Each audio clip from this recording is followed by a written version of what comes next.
बिस्मिल्लाहिर्रहमानिर्रहीम। नाज़रीन, आप मुझसे ज़रूर इत्तफ़ाक़ करेंगे कि हमने अपनी ज़िंदगी में ऐसी बेबसी, ऐसी अफरा तफरी, ऐसी बेहिसी और ऐसा खौफ व हरास आज तक नहीं देखा कि जो इस मामूली से जरसूमे कोरोना वायरस ने फैला दिया है। हमने इससे पहले ऐसे सीन्स सिर्फ़ और सिर्फ फ़िक्शनल मूवीज़ में देखे थे कि पूरे के पूरे शहर सुनसान हो गए हों। ख़ास तौर पर अगर आप यूरोप या दूसरी वेस्टर्न कंट्रीज़ को देखें, एक ऐसा वायरस जो 90-95% लोगों के लिए बिल्कुल हार्मलेस था, हमने उसे मौत या डेथ सेंटेंस बनाकर पेश किया, इंसानियत की एग्जिस्टेंस के लिए ख़तरा बनाकर पेश किया। पूरी इंसानी तारीख़ में ऐसा कभी नहीं हुआ कि आपने इस लेवल पर लोगों को हॉस्टेज बना लिया हो। दुनिया का कोई कोना या उस कोने में बसने वाला कोई एक शख्स ऐसा नहीं बचा कि जो कोरोना वायरस से इन्फेक्ट हुआ हो या ना हो, लेकिन इस लॉकडाउन के इफ़ेक्ट से नहीं बच पाया है।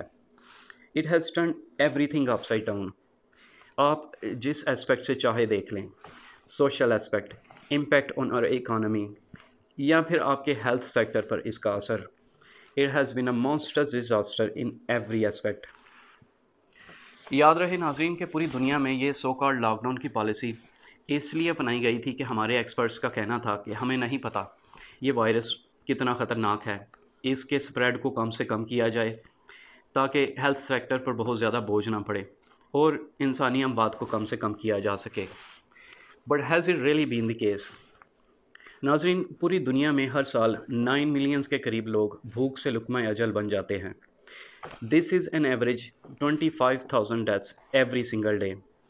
और ये मेरे सामने एक रिपोर्ट है यूनाइटेड नेशंस के इदारे रिलीफ वेब की। ये बेसिकली इंफॉर्मेशन का इदारा है और इसका कहना ये है कि number of people who are facing crisis level of hunger has been doubled. किस वजह से? Due to this insanity, this lockdown, and he is calling it a hunger pandemic. आपने साइंस को मसीहा बनाकर पेश करना है, ज़रूर करें, लेकिन ये एक ऐसा पागलपन है कि जिसमें हमने बीमारी से बचाते बचाते इस पूरे निज़ाम के ऐसे परखचे उड़ाए कि अल्लाह ना करे हमें इससे कहीं ज़्यादा जानें कुर्बान करनी पड़ जाएं कि जितनी इस वायरस की नज़र होनी थी। आपने नाज़रीन एक जुमला बार बार सुना होगा, we are only following science. ये एक ऐसी साइंस थी कि जिसके पास सब कुछ बंद करने के अलावा और कोई हल ही नहीं था। यूरोप में आज भी लॉकडाउन चल रहा है, इसलिए कि वो अफोर्ड कर सकते हैं। उनके पास यूरोपियन बैंक की सूरत में अलादीन का वो चिराग है जिस चिराग को वो रगड़ते हैं और पैसों का ढेर लग जाता है। और मज़े की बात ये कि उनकी करेंसी भी कभी डिवैल्यू नहीं होती। हमारे पास तो अलादीन का ये चिराग नहीं है। आप ज़रा सोचें कि अगर हमने भी आज तक इसी लॉकडाउन की साइंस को फॉलो किया होता, ये कहकर we are only following science, तो हमारा हाल क्या हुआ होता? Already millions of people have been pushed further into poverty. Students, entrepreneurs, professionals, कितने हैं जिनका करियर तबाह हो गया है? And they probably will never get a second chance. क्या ये जो बिलियंस ऑफ डॉलर हमने परफेक्टली हेल्थी लोगों की पीसीआर टेस्टिंग और वो so called test and tracing, mask, sanitizer और अदर एसओपीज़ पर खर्च किए हैं, या ओवरऑल इकानमी के नुकसान का तखमीना लगाया जाए, तो ये यकीनन ट्रिलियंस ऑफ डॉलर में होगा। क्या इससे वो नई फैसिलिटीज़ नहीं बन सकती थी जिनमें उन लोगों को अकोमोडेट या प्रोटेक्ट किया जा सकता था who were really vulnerable to this or even to other diseases? कितनों को भूख से मरने से बचाया जा सकता था, but what we did, we chose to run it down in the drain because we were only following science. और ये सब हमने किया किस लिए? इसलिए कि हमारे हेल्थ सेक्टर पर इसका ज़्यादा बर्डन ना पड़े। और फिर ये बर्डन हमने ऐसा कम किया कि इस पूरे साल नाज़रीन यूरोप के हॉस्पिटल एम्प्टी पड़े रहे हैं, इसलिए कि डॉक्टर हो या मरीज़ दोनों कोरोना से डरे हुए हैं और वर्चुअल अपॉइंटमेंट से काम चलाया जा रहा है। कोई दिल के आर्ज़े में मुब्तला है, किसी को कैंसर जैसा महलिक मर्ज़ लाहक है, कोई डायबिटिक है, या किसी बेचारे की सांसों का इन्हिसार ही रेगुलर डायलिसिस पर है। ये सारी वो बीमारियां हैं नाज़रीन जो हर साल 1-2 मिलियन नहीं, tens of millions of deaths का बायस बनती हैं। ये जून में WHO ने एक पल्स सर्वे शाया किया था। हालत आज इससे मुख्तलिफ नहीं है।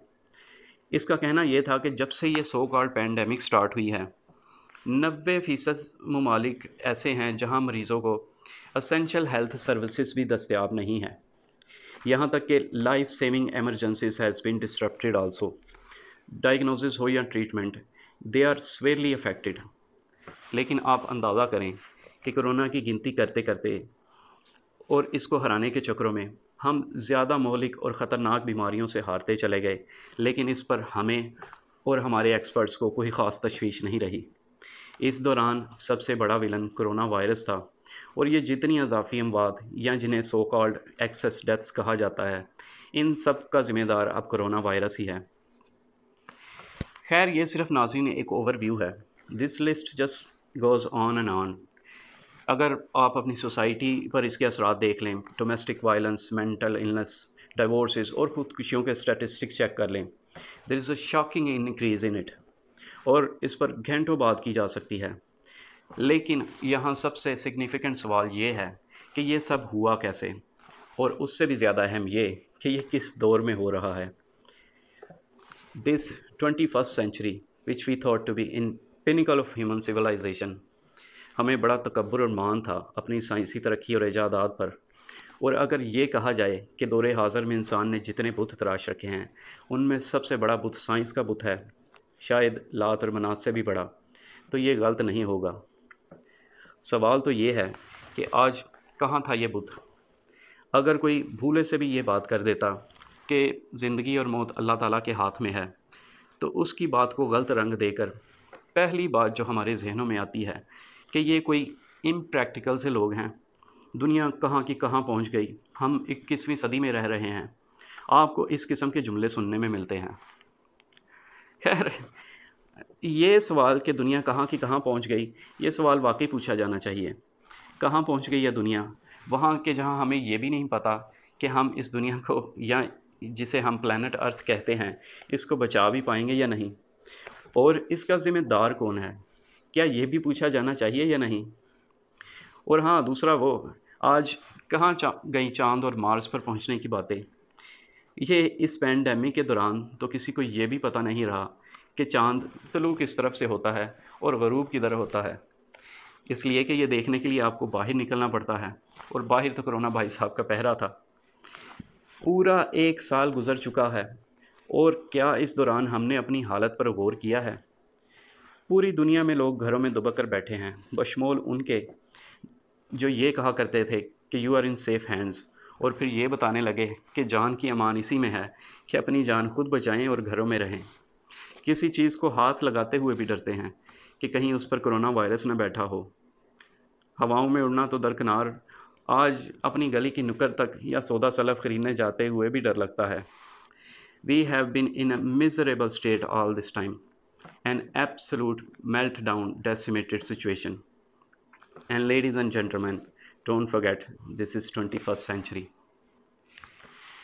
अब बाकी बचा ये सवाल कि ये जो कुछ भी हुआ, क्या ये वाकई इनएविटेबल था, और किस तरह से इस लॉकडाउन वाले नैरेटिव ने पूरे निज़ाम को हाईजैक किया। हम इस पर अगली वीडियो में बात करेंगे। लेकिन यहाँ नाज़रीन एक और सवाल पैदा होता है। दुनिया जो हमेशा अपने साइंटिस्ट या एक्सपर्ट्स के बारे में ये गुमान रखती आई है कि हमें इन पर यकीन करना चाहिए, और अब तो मजहबी कायद भी पीछे रह गए हैं। दुनिया किस लिए यकीन करती है? क्योंकि ये कोई क्रिटिकल थिंकिंग के मालिक और सोसाइटी के ज़हीन तरीन तबका समझे जाते हैं। लेकिन इस पूरी पैंडेमिक के दौरान जितने फ़ैसले लिए गए, they were clearly driven by binary type of thinking. सब कुछ बंद कर दो वरना शायद कुछ नहीं बचेगा। क्या इसके दौरान भी कोई चीज़ नज़र आती रही हमारे एक्सपर्ट्स को? क्या इनमें वाकई इतनी कैपेसिटी थी कि चीज़ों को मुख्तलिफ़ स्केल्स पर तोला गया हो?